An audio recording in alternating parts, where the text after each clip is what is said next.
Welcome back. Earlier today, around 11:30, we saw the Prime Minister meeting with several of his future colleagues in the Council of Ministers at the 7 LKM residence. And so over here, the Prime Minister spoke to them about not just his expectations, but what really were the aspirations and hopes of what the people expect. The first message going in from the Prime Minister to all his future colleagues are that take charge of your ministry soon. So one can expect that this would happen right tomorrow. The portfolio allocation is expected by Monday or Tuesday is the second message going out. The third message going out is a familiarization with the ministries at the earliest. They've also been told to be ready to answer in the Parliament as far as their departments are concerned. Ministerial work from Monday to Thursday and constituency visits from Friday to Sunday is the sixth message going out. Also being told is that they have to complete the projects that are already in the pipeline. They have to put emphasis on public welfare is the eighth message going out from the Prime Minister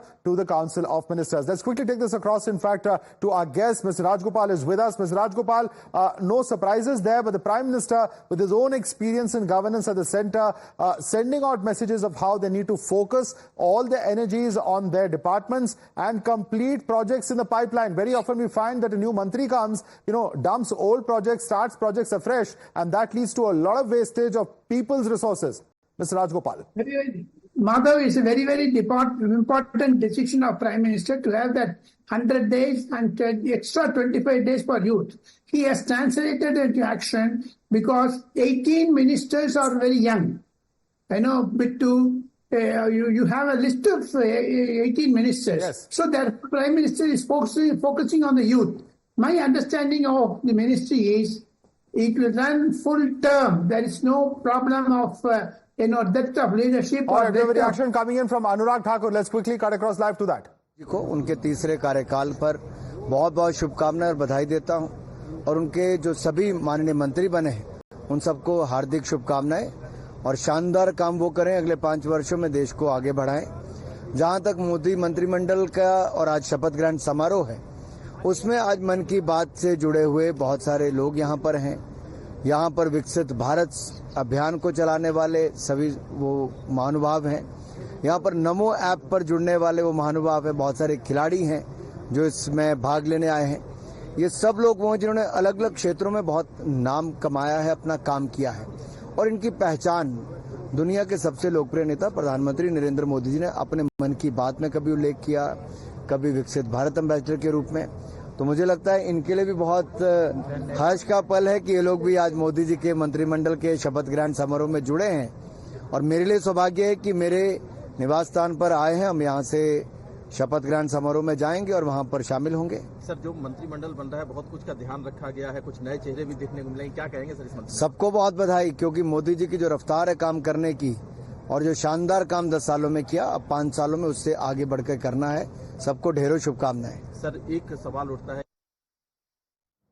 All right, that was Anurag Thakur, the outgoing Minister of State of Information and Broadcasting, not picking the cut to Modi 3.0, but giving his good wishes to all those who have and will be part of today's swearing-in ceremony. There are several such faces of those who we have not seen part of today's meeting and whose name certainly has not come out.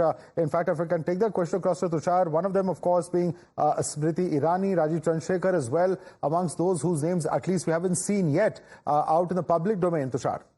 Well, look, Anurag Thakur's exclusion rather is surprising.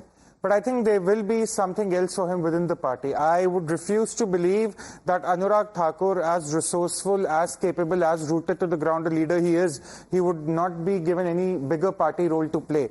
Talking of Smriti Irani, Rajiv Chandrasekhar, I think they will be taking the Rajya Sabha route. One has to speculate at this point. At some point, they will be looking at a Rajya Sabha berth, quite like some other ministers have done in the past. But Rajiv is already in the Rajya Sabha. So, Smriti Irani, I mean. Yeah, Smriti So, Irani. at some point, you'll have to look at that possibility as well. But today, it's all about representation. It's all about ensuring that the allies are given what they need. It's all about ensuring that the NDA as a coalition appears strong before the people of India. And I think that the faces that you're seeing right now is a testament to that. About the other faces that we're missing right now, look, there is a lot of party work that needs to happen right now. Madhav, there have been a lot of numbers that have gone awry for the BJP. And they would like some of the leaders who were part of the previous government to also work on the ground. And that is where Smriti Irani or Anurag Thakur, they can be brilliant as leaders who can get the party in order wherever there is any requirement. All right, and let me take that question across to Dr. Akashdeep Buni. Dr. Akashdeep Buni, there's no clear formula. There's some ministers, sitting ministers who've lost the election. There are some who won the election, but clearly a message being sent out that those who have to either work for the party or also at the same time there will have to be some space made for the allies that really, of course, we see in terms of the representation here, Dr. Buni. You are right, Madhav. There has to be, because this is a coalition government, there has to be space made for allies, which is why we are seeing now that Chandrasekhar ji or Smriti Irani ji or Anurag Thakur ji is not mentioned till now in the cabinet posts. What is more important is that what our Honorable Prime Minister has spoken regarding the 100 days formula, that in 100 days they have to perform very nicely, because you might remember in 2019, in the first 100 days, Pradhan Mantri ji promised a number of things like smart cities, more than 100 smart cities, where jobs of 3 lakh academic jobs in this country.